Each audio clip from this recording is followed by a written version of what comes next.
body. I have a body. Body is old, useless, it is gone, but I remain. That is the meaning of our day-to-day speech based upon this long dissertation from the Upanishad onwards.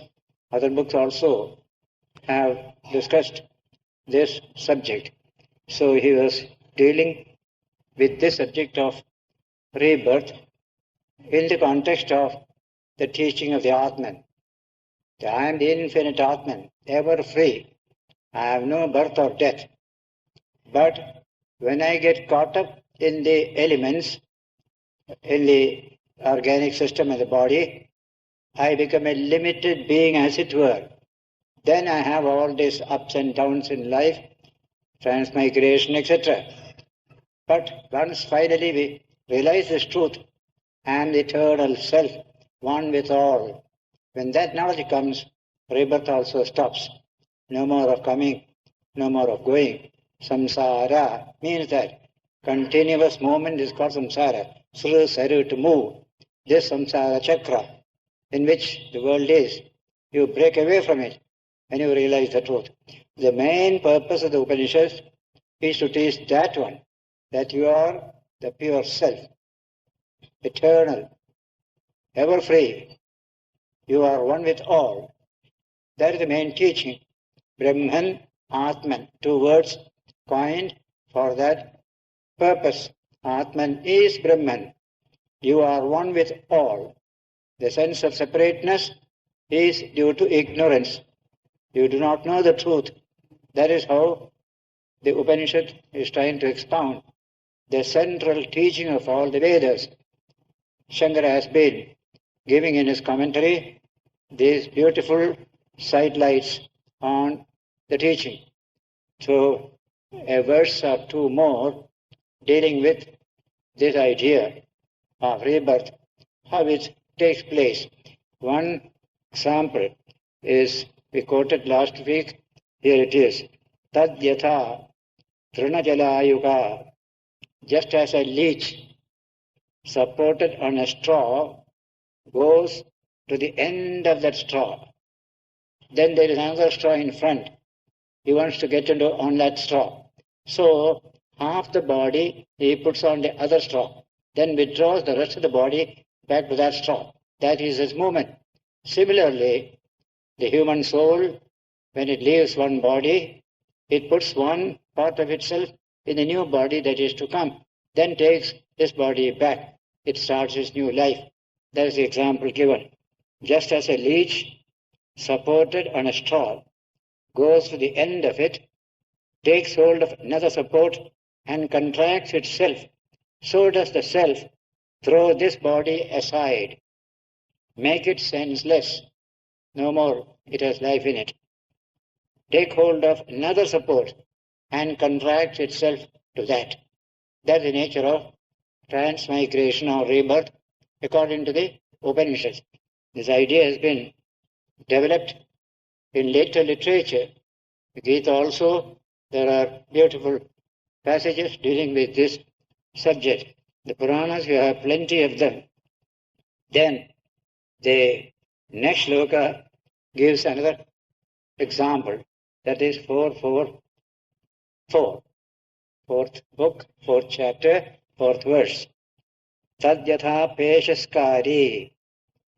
A goldsmith takes a lump of gold, he says, a little quantity, and fashions another, a newer and better form out of that piece of gold.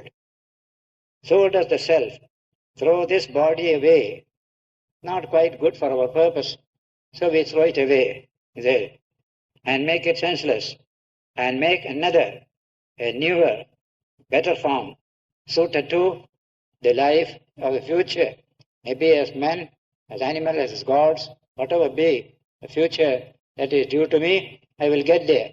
For that I do this. How it comes? That he has already said, yatha karma, yatha shrutam. According to work that we do here, according to the thoughts that we think here, that will determine our future. Having said this, he says, again and again, You create out of those elements your body. You do it yourself. Nobody else is doing it. So in the new body also the same. The same elements are there. We take out of them, just like the chemistry of the body, taken from the chemistry of the world. Whatever chemical things are there, we take them in. Minerals are there, we take them in. Manufacture our body. Even now we are doing it. We don't know it. Whole thing is done unconsciously by the body and what you call the genetic system. So the Upanishad says here, and the next sloka is very interesting, 445. 445. That self is indeed Brahman. All that is what we are doing. We are all Brahman. Really speaking, we don't know the truth. That self is indeed Brahman, as well as identified with the intellect.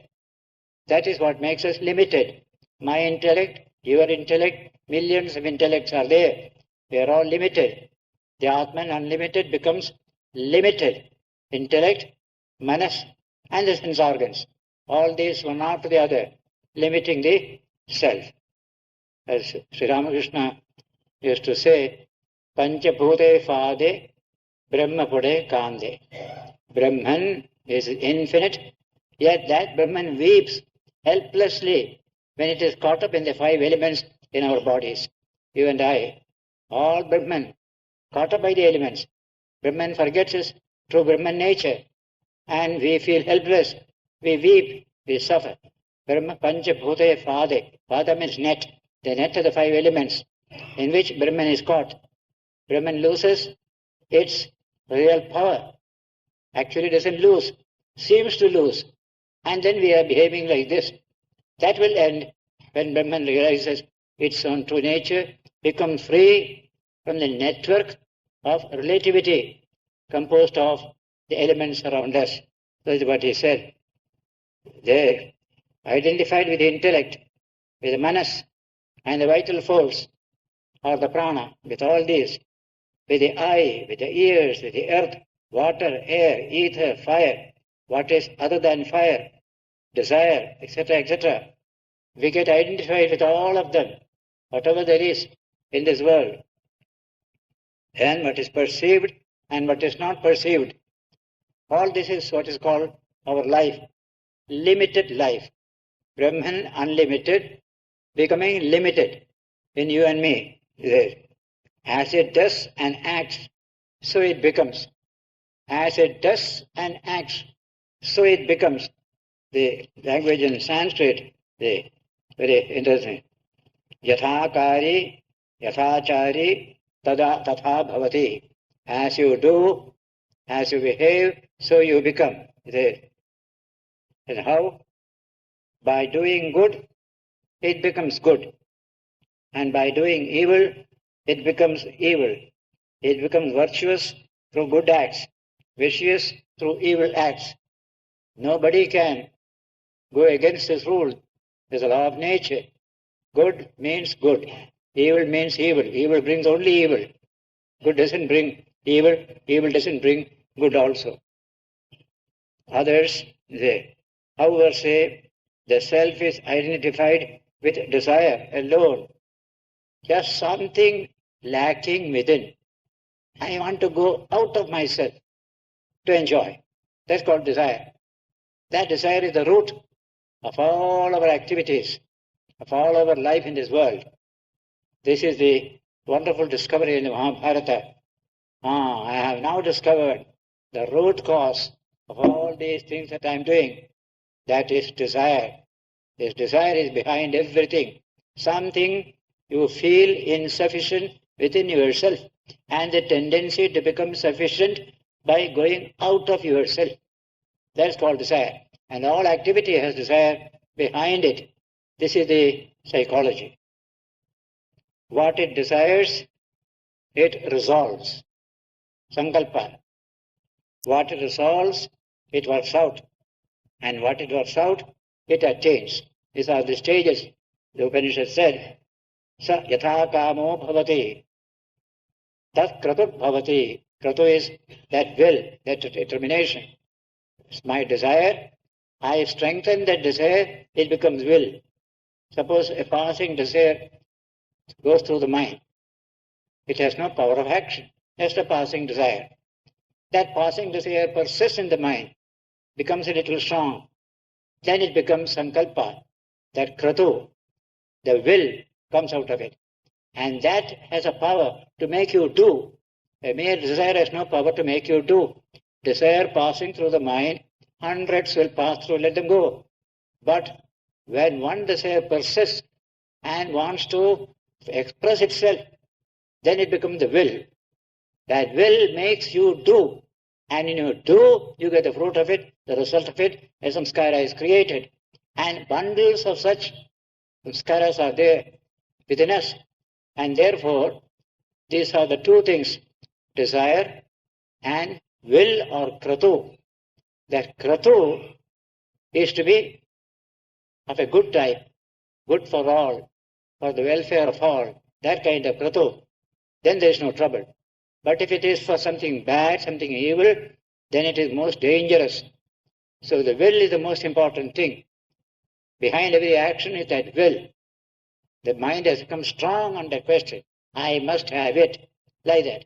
The other is just a passing desire. And so the mind has hundreds of desires every day. Some bad, some good, even evil. Don't worry about it. Ramakrishna repeatedly said, in this modern age, Moner pap, pap nai. A very great assurance to all of us. A papa done in the mind, in a thought, in a desire, is no papa. Let not that papa become converted into a kratu or a will, and that converted into action, then it becomes a sin, an evil. The mind has many such desires. So in English we say, a desire comes into the mind, goes out to the mind, don't entertain it. Come and give a cup of tea to it, to make a friend of it. Don't do so. Then only danger will come. Then they will catch hold of you. So many visitors come to the house. Some you can entertain, some you cannot. If you entertain, it will be bad for you. Mind is like that. So, these words, desire, then comes kratu, then comes karma, action. Action produces result. Mere thought doesn't produce that result. Thought strengthened produces result. So he said, what it desires, it resolves. What it resolves, it works out. What it works out, it attains. What a wonderful idea. We have the power to choose, discriminative power. When you lose it, you cease to be a human being. Animals have no discriminative power. Only man has discriminative power. This desire I can strengthen and get things done. This desire is not proper. It will lead to evil, to me or to others. I will not allow. This capacity we have. It is this we lose when we cease to understand our true nature. We become a mere creature of every passing thought, passing fancy, just like young boys become what you call criminals, just seeing something nice, I must have it. So they go and pickpocket somebody. Just a desire came, they couldn't control it, and so they go to jail. In this way you'll find so many things happening to us, all want of discrimination, Viveka Shakti, and the human being is specially gifted with Viveka Shakti. Viveka is the great thing. Is this right? Is this wrong? Does it do good to all or only to myself? Does it do harm to anybody? Then I shall not take it. This kind of thinking is called Viveka. This Viveka, when it goes away, then life becomes just a failure from every point of view. We forget our own true nature. So having said this, in verse 5, Shankara gives a commentary. Then we come to a few slokas. The Upanishad has given a few slokas. One is a very beautiful sloka. Tadesha shloko bhavati. That is 445.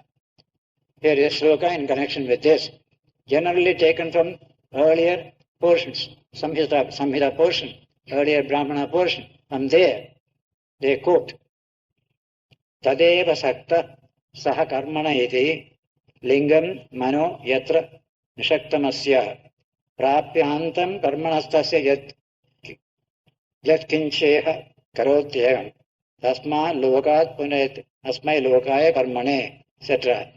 Regarding this, there is the following verse. Being attached, he, together with the work, attains that result to which his subtle body or mind is attached, the inward attachment, subtle body. Exhausting the results of whatever work he did in this life, he returns from that world to this for fresh work, take a new body, start our life afresh once again because of that attachment. Thus does the man who desires transmigrate. Only through desire is rebirth possible. When there is no desire, there is no rebirth. That will be said later on. Desire makes you go out. So we go on from here, there, as that goes on all the while. Then the man who does not desire, what is his condition? Who is free from desire, the objects of whose desire have been attained, and to whom all objects of desire are but the self. Everything is the Atman for him. That person, the organs do not depart. If that person's death is a special type of death, it doesn't know depart. He was Brahman, he is Brahman, he continues. There is no going somewhere. Where am I not? Where I should go? I am one with that, I am one with this. So when you realize, go beyond desire, rebirth ends automatically. No more running about. When we are very hungry, we run about for food. When our food is satisfied, stomach is full, we don't run about. Here is that state when we become full through realizing our own fullness of nature, Purnatvam. That Purna, that shloka which we recite in the beginning, Purnasya Purnamadaya Purnameva Vashishyate. That Purnatva, when you realize I am full, I have no need to go anywhere, like that. Organs do not depart. Being Brahman, he is merged in Brahman. He was Brahman, he is Brahman now. No coming, no going. And so in the other books, you will find a reference. When you go, you will leave footprints. You can find out where you have gone. Animals, human beings, all. But you can't see footprints of birds in the air when they fly, or even fishes moving in water. So the man of spiritual realization is compared to those animals, fish and bird.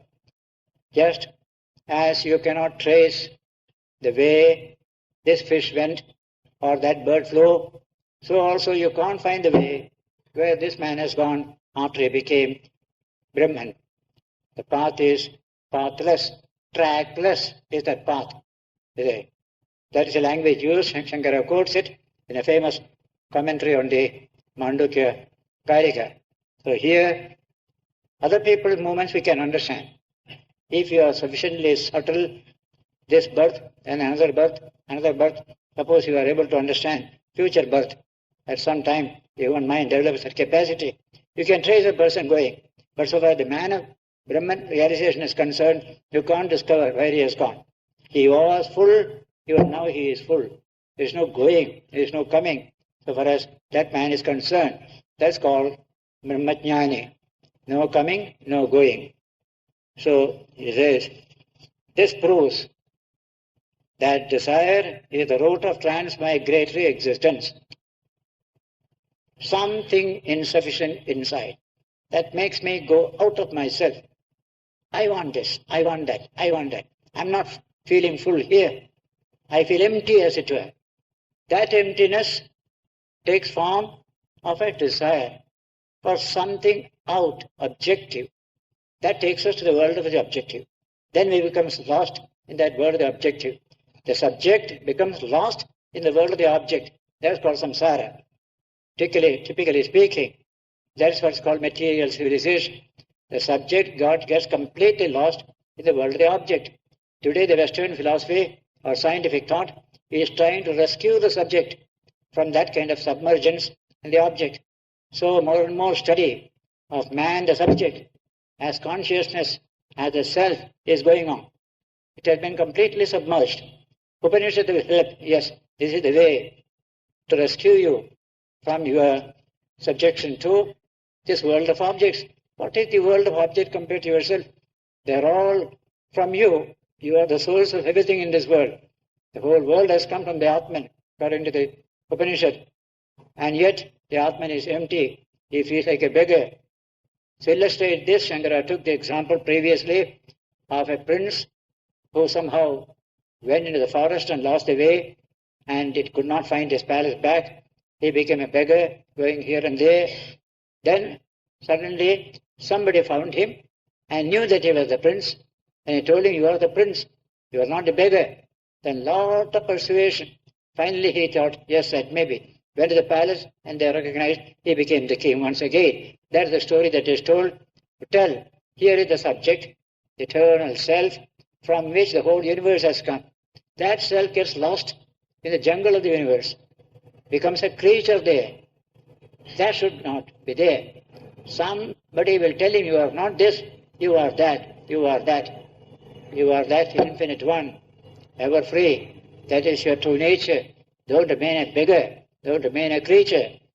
That's Vedantic teaching.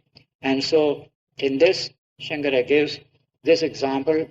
This proves that desire is the root of transmigratory existence. Hence, a knower of Brahman who has rooted out his desires may work, but it will not produce any painful result. No samskaras it will create.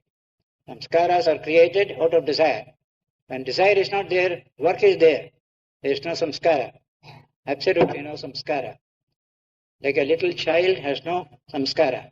It speaks of good things, bad things, doesn't make any difference to it, because there is no samskara behind that utterance. But a grown-up person, whenever he says the same thing, creates samskara. So, desire is the root of this transmigratory existence. Now, Shruti says, for one who has completely attained the objects of his desire and realized the self, all desires dissolve in this very life. Vihaiva sarve pravilayanti kamaha. All kamas are dissolved here itself. He becomes apta kama, fulfilled in desire. Atma kama. Self-desire is the self. Akama, without any desire. Three words are put together in statement even in this Upanishad itself. And so, Shankara comments upon this statement in a very long discussion from various points of view. And then we come to a passage. There's bondage and liberation. Transmigration or rebirth, punarjanma, as we call it in Sanskrit, which was the thing that was sought to be explained by the example of going into the waking and dream states. We studied that from the waking, you go into dream. From the dream, you come into the waking. Like that mighty fish going one side of the river, going to the other side freely.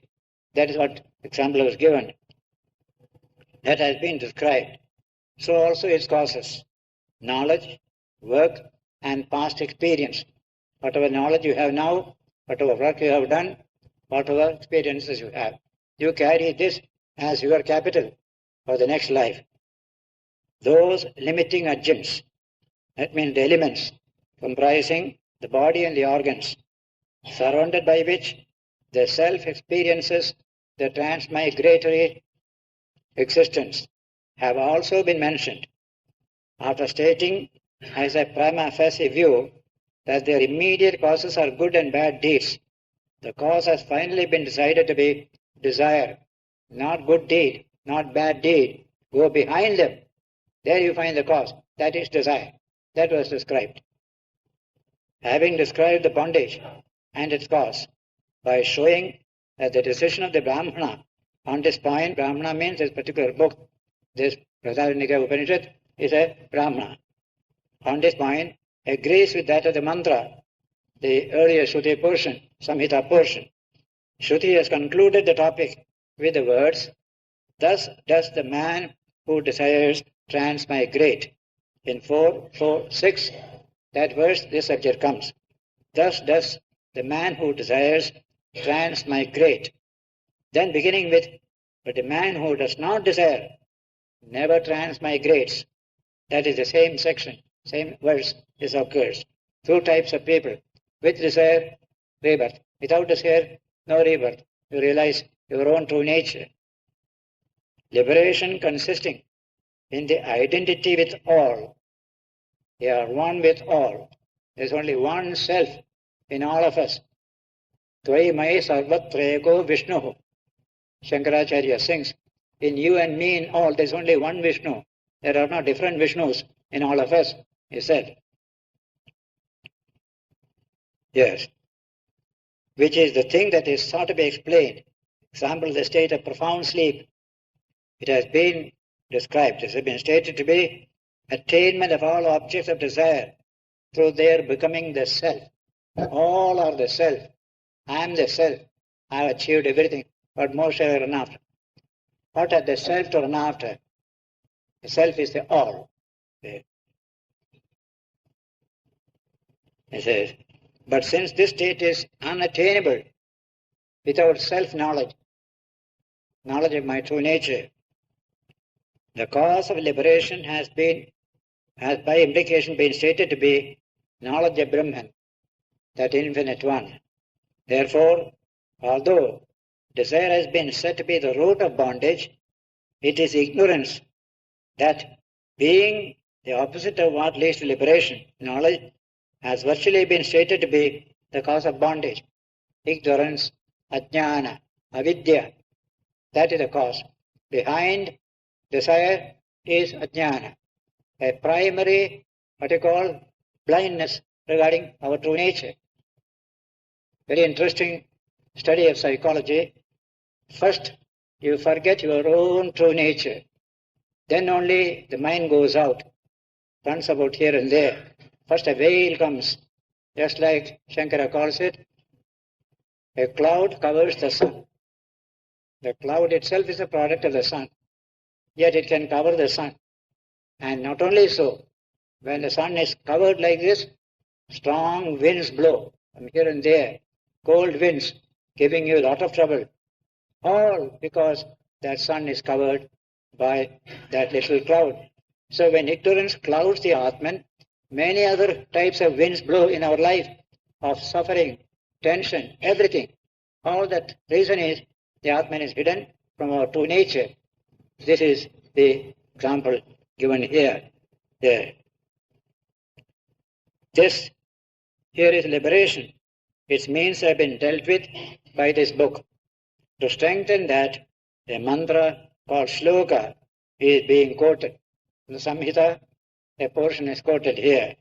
Tadesha shloko bhavati. What is that?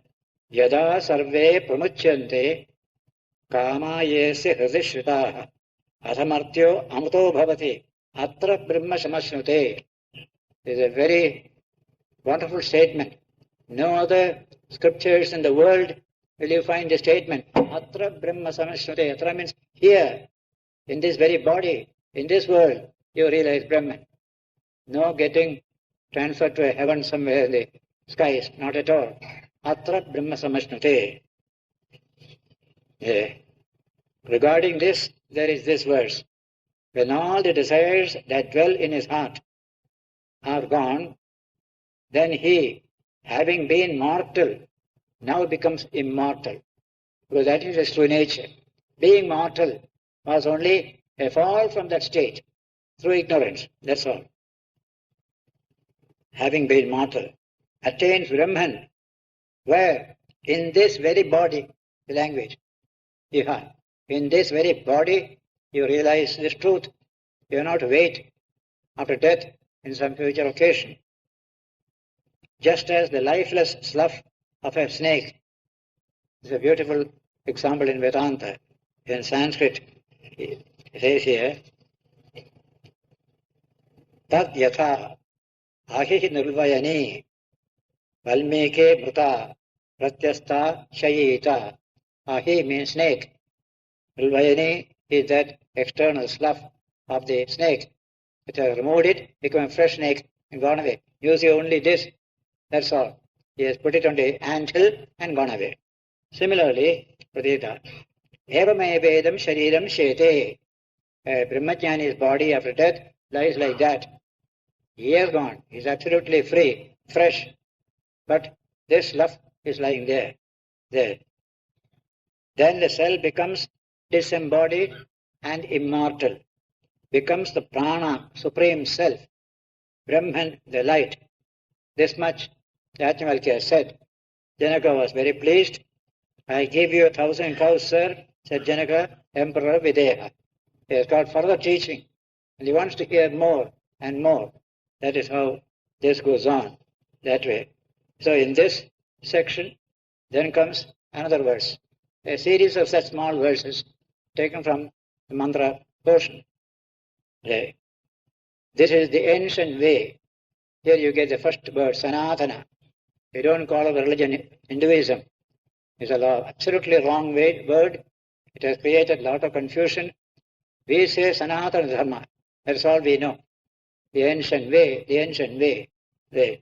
Tadesha shloka bhavanti. These shlokas occur in this connection. Anupantha vidata purano ma svrishto anuvitto mayaiva. Tena bhūthīrā apiyanti brahmavidah swargam lokamita urdhvam vimuktah. Regarding this, there are the following verses. The subtle, extensive, ancient way has touched me or been reached by me. The subtle, ancient way to one's own true nature. That's the way. It's always there. So that ancient way, I have touched it. Now it's a question of reaching that soul. Yes. Through that, sages, the knowers of Brahman, also go to the heavenly sphere, namely liberation, not any kind of external heaven. This liberation itself is called heavenly sphere. After the fall of the body, being freed, even while living. Free while living. Jivan Mukti, the new wonderful term. Jivan Mukti. Mukti while you are alive. Yes, just like anybody else, but inside, absolutely free. Look at Ramana Maharshi, Jivan Mukta. Outwardly is like anybody else. He will go to the kitchen, cut vegetables regularly, all that he will do. But inside he is ever free. Yes, Sri Ramakrishna, absolutely free. So, outwardly one, inwardly quite different. So that is one slogan. Then next slogan says, Tasmin Nilamahu. Some speak of it as white, others as blue, grey, green or red. This path is realized by a Brahmana, means knower of Brahman. Any other knower of Brahman who has done good deeds and is identified with the Supreme Light also treads this path. This is the Sanatana Dharma, the path that leads you to your own eternal immortal nature. That is Sanatana Dharma, not founded by any particular teacher. It's the path. In the case of Buddha, a beautiful statement. I am not teaching anything new. I am like an engineer who clears an old road, unused for some years, overgrown with weeds. He just clears that and the road is again there. And my work is only that. Buddha has said, I am not teaching anything new. Buddha's own words are there.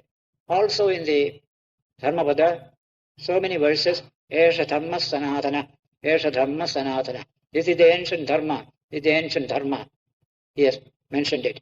So in India, both Vedanta and Buddhism spoke of Sanatana Dharma.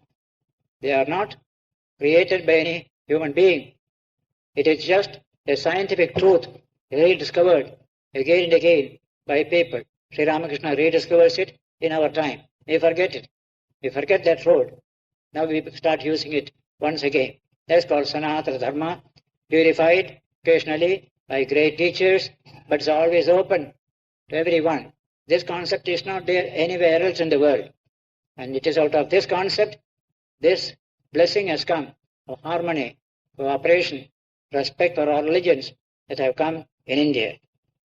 And so, they speak of this Brahman as the supreme light. There is no such thing as color for this kind of spiritual realization. They mention it as metaphorically. White, etc. Liberation. Then next shloka. This comes in Isha Upanishad, verses 9 to 14. In that, this shloka comes, Antam tamaha pravishanti ye avidyam upasate tato bhuya evade tamo yav vidyayam rataha. Very paradoxical statement you will find here.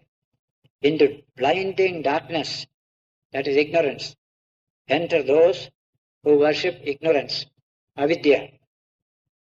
Into still greater darkness, as it were, than that enter those who are devoted to knowledge. See, ignorance, if you are devoted to, you go into blinding darkness. If you are devoted to knowledge, you go into much more darkness, as it were. Word as it were is used here. It is a very puzzling statement.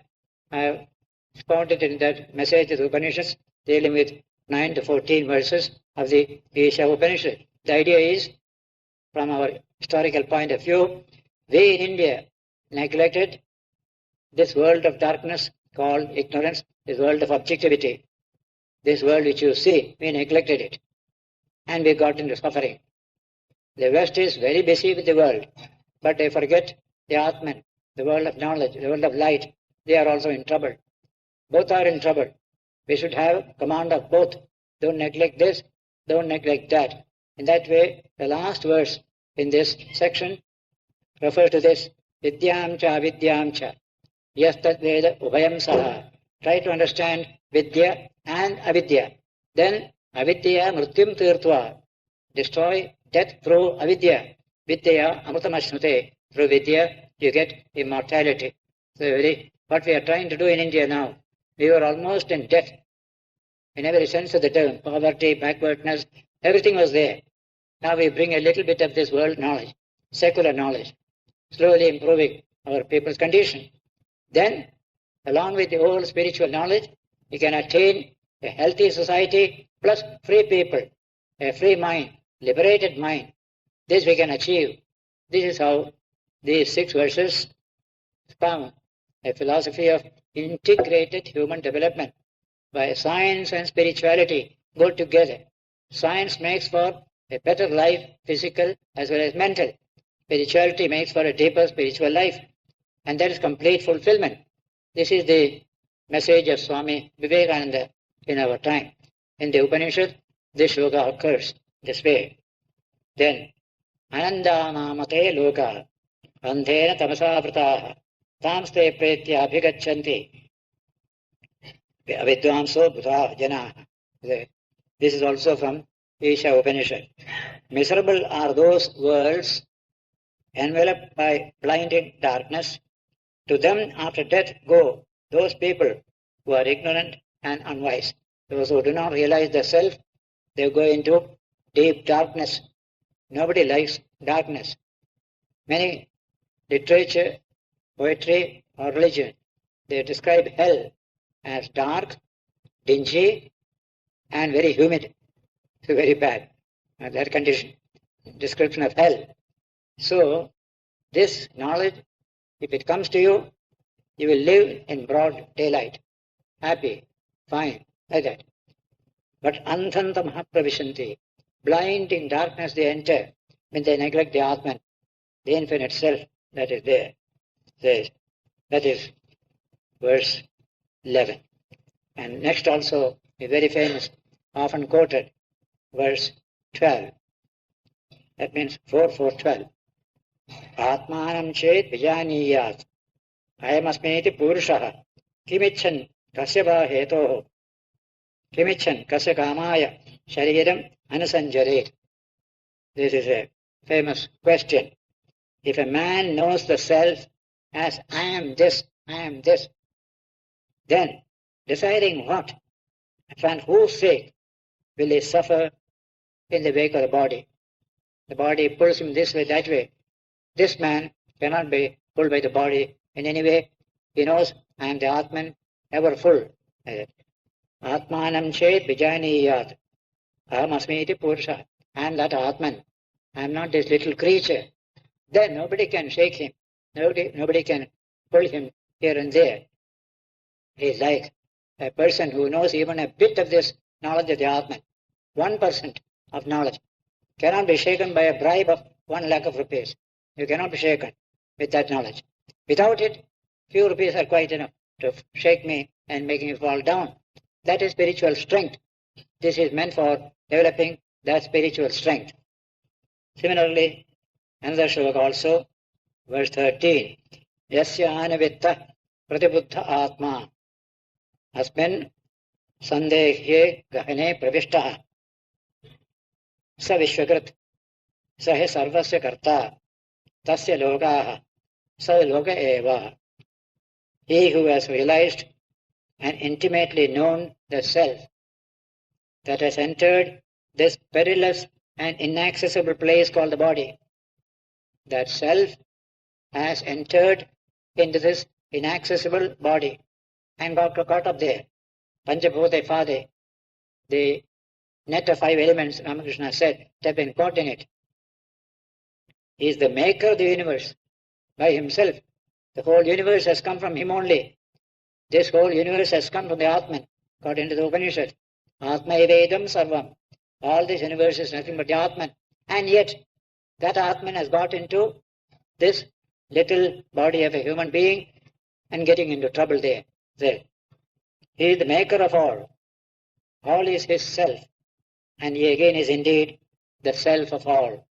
Never forget this truth about the human being. There is a tremendous focus of value hidden within that individual. Nothing has value except this. Everything else has value because of this. A house has a value because of the person who lives in that house.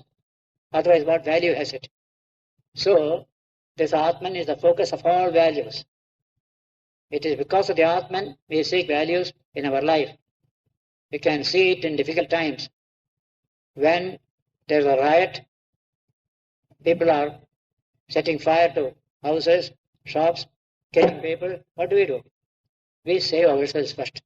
All center of value is here, not in that property, not in that object, not at all. We want to save ourselves. That is why self is the focus of all value. Others have value because of the self. For the sake of self, they have the value. By themselves, they have no value.